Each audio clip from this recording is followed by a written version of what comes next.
Hello and welcome to my first drawing tutorials, which is about how to draw proportions in real life versus manga. Now I'm showing this drawing technique in a program called Paint Tool SAI, which I've made some tutorials for here on my YouTube channel. But essentially you can do them in every drawing program or you can do it by hand on paper. Now as you can see here, I've made some circles. I call the layer heads because they are representing the height of one head. The first layer we have here consists of 8 heads, and the next here consists of 7. The next consists of 6, and the last one consists only of 3. Now, in real life, a male person will consist of 8 heads. Regardless of height, his proportion will always be around these 8 heads if he's somewhat normal looking. So I'm gonna do like this to briefly show you. I always start making my head like a kind of a little squished circle and then drawing my guidelines like this. Then I erase them. And from here you can do your haircut and like this. And if the middle of the head goes here, then yeah, just erase that one. You can have your nose here and a little happy mouth here. So when you go 3 heads down, you have the section where the upper body ends. Then if you go 4 heads down, you have the place where the crotch area ends. And at the last circle, this is where your ankle is. This is not where your foot ends because, this is where your ankle ends. This is very important because if you draw this as where your foot ends, your lower leg will become, the lower part of your leg will become too low. So approximately before we meet the end of the 2 circles that goes from the crotch area, we have the knee parts. So put it not directly here, but put it a little above. So I'm going to draw some circles to align the shoulders like this. And then I'm going to draw circles to represent where my knees are and circles to represent where my ankles are. Now you just have to kind of draw a stick figure, but only make it a little thicker. So here we have our shoulders.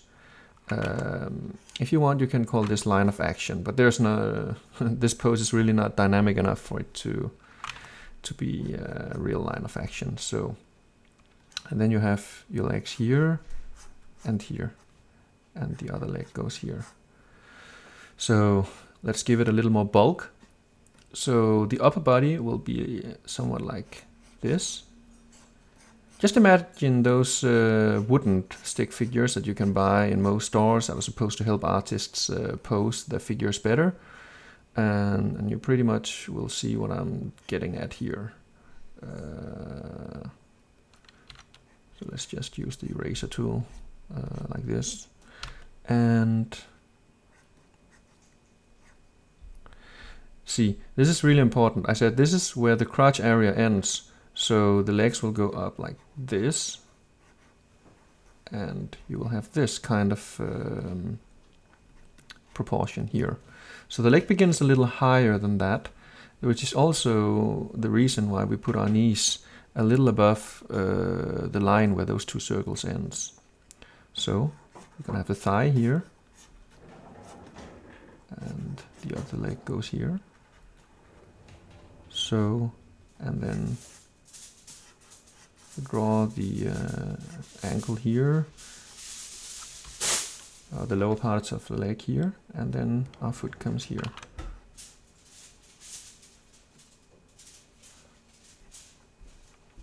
Now this is the approximate proportions of a human male. Of course, some people are differently built. Let's just quickly show you how the arm goes, because right above the waistline, or some would say on the waistline, I prefer it a little above, the elbow will be. And around the middle of your thighs, your hand will end if you stretch your fingers. So you can try and stand up and do that to yourself. Your fingers will approximately be here, which means that take this length and then do the same length here. And then you have where the hand begins. So I will do like this to just quickly show you. The thumb is attached to the hand itself, and then comes the fingers here. Whoop, that was a little long, the finger. And I always tend to draw some small little fingers on my figures because I have a small little finger myself. Yeah, then you just bulk it up like this. Shoulder should go out here, and here comes the biceps.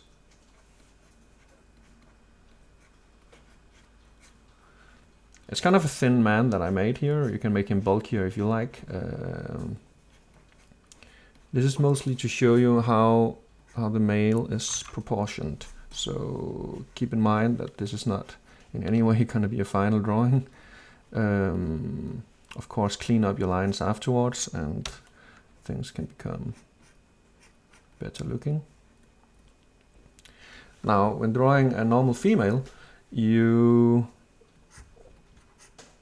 oops, let's just finish this one before. Yeah, when drawing a normal female, we again apply the squashed circle here to draw her head. Again, I delete my guidelines. Now, doing this circle is actually pretty okay. It's a cool way to ensure that you don't draw the backside of the head too small, because so you don't stop it, for example, here, so she looks like a Neanderthal. But then it's actually just to draw in some hair, and approximately here you will have her eyes. Let's just give her a ponytail like this, so she looks a little more feminine. You can see it's a female character we are dealing with here. That's pretty okay. So 2 circles down, we have not where her crotch ends, but rather where the last triangle of the crotch begins. So the crotch actually ends a little further below.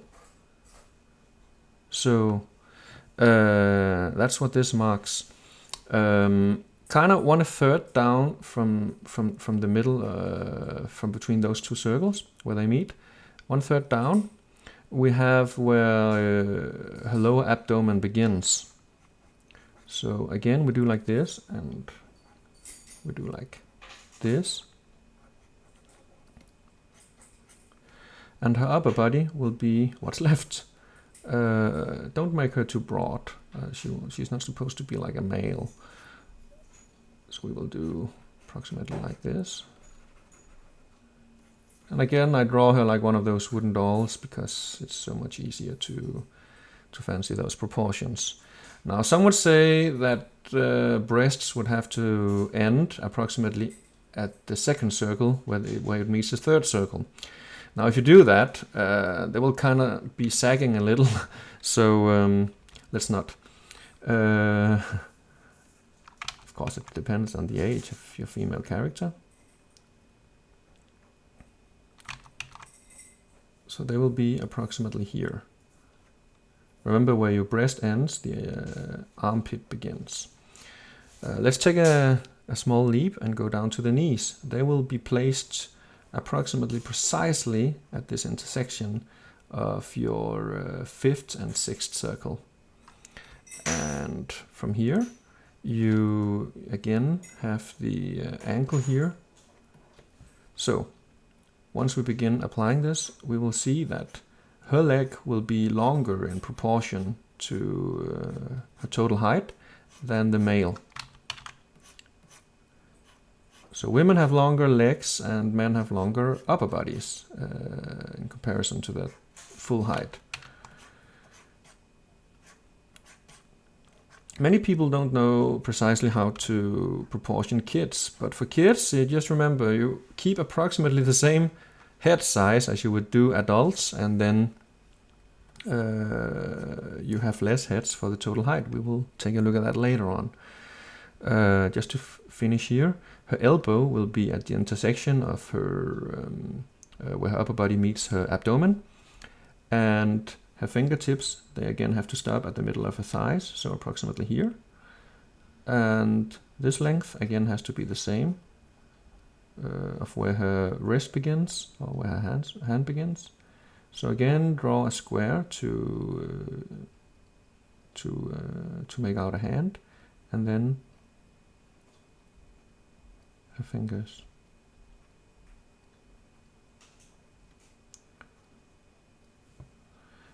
And then sculpt out her upper arm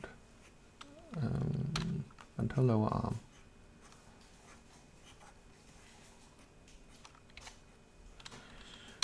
This is what you would sometimes do when you sketch, especially in the beginning. Later on, this process could be that you don't need any guidelines, especially you would like to get rid of those circles right away because they kind of look annoying, which is why I keep them in a separate layer, of course, so I can just quickly chuck them off like this to see my final result.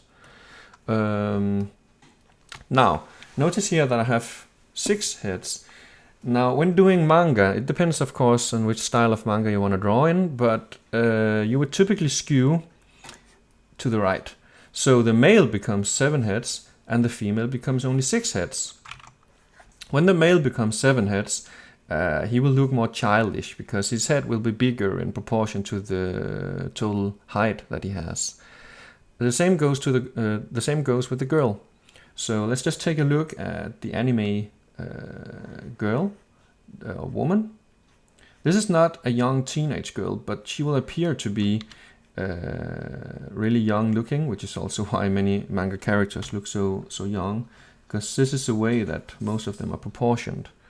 So if we kind of make her look like the first that we made, we will end up doing like this, and her ponytail goes here, and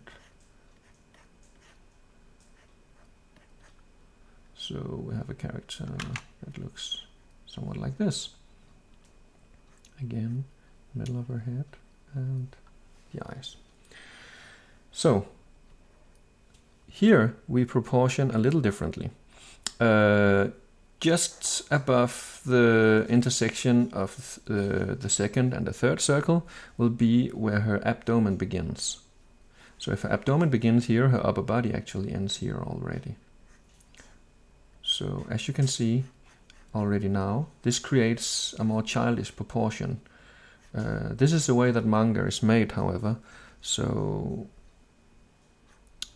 and her crotch will end when the third circle ends, meaning that this will be the approximate line of her lower abdomen.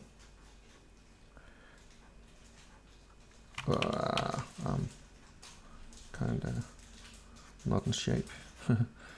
So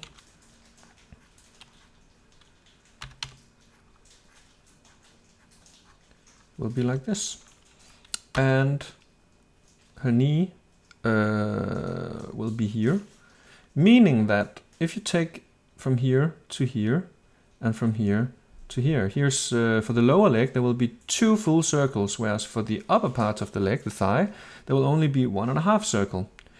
This is a way to make, I guess, to make the female figures look more elongated and have this slim figure, because the lower part of the legs will be so long in comparison to an ordinary woman.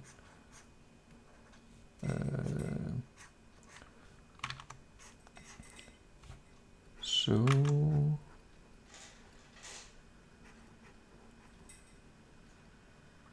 it will be like this. Let me just quickly correct that.